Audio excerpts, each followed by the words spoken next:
को वोट कर देता है, वो आरजेडी के झांसे में नहीं पड़ता है। ये कैमूर का बेल्ट, बक्सर का बेल्ट और गोपालगंज में भी पहला एमएलए हमारा गोपालगंज से जो जीता वो रियाजुल हक उर्फ राजू जीते।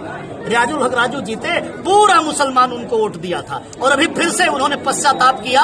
आरजेडी के लोगों ने उनको दुत्कारा तो वो फिर से बहन जी की शरण में आए। बहन जी ने बरौली से फिर से उनको कैंडिडेट बनाया है।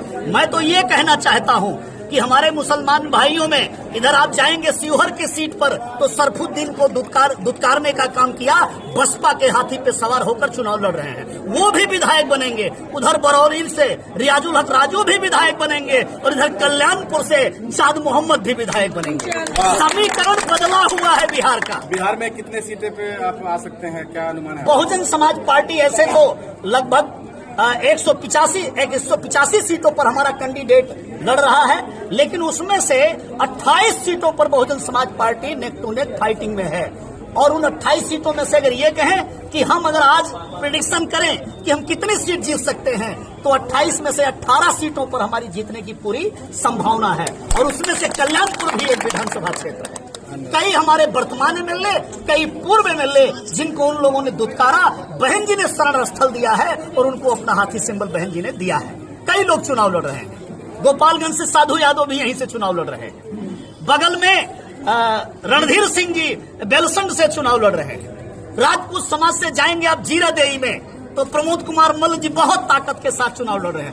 भूमिहार समाज से एक साथी गया में वजीरगंज से बहुत ताकत के साथ चुनाव लड़ रहे हैं। कैमूर की चारों सीट हम जीतेंगे।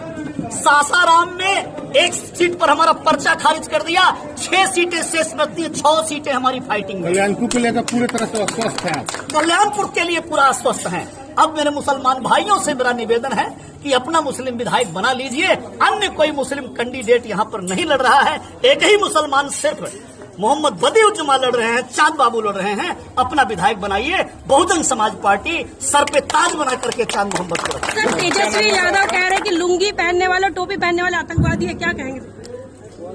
तेजस्वी यादव जी स्वयं आतंकवादी होंगे। तेजस्वी यादव के माता पिता जब इधर सरकार चलाते थे तो पूरे बिहार में आतंक ही फैला हुआ था। और दूसरी बात जनता भूल जाती है, 1990 से लेकर और 2005 के उस दौर में जब इनकी सरकारें चलती थी, बिहार में बड़े बड़े नरसंहार हुए हैं। आप जहानाबाद में जाएंगे, बड़े बड़े नरसंहार हुए हैं। गया में जाएंगे, बड़े बड़े नरसंहार हुए हैं। औरंगाबाद में जाएंगे, बड़े बड़े नरसंहार हुए हैं। तो ये लोग तो नरसंहार करवाने वाले लोग हैं। इनसे बड़ा आतंकवादी कौन है? इनको आदमी मरवा देना अपनी सियासत के लिए, अपनी कुर्सी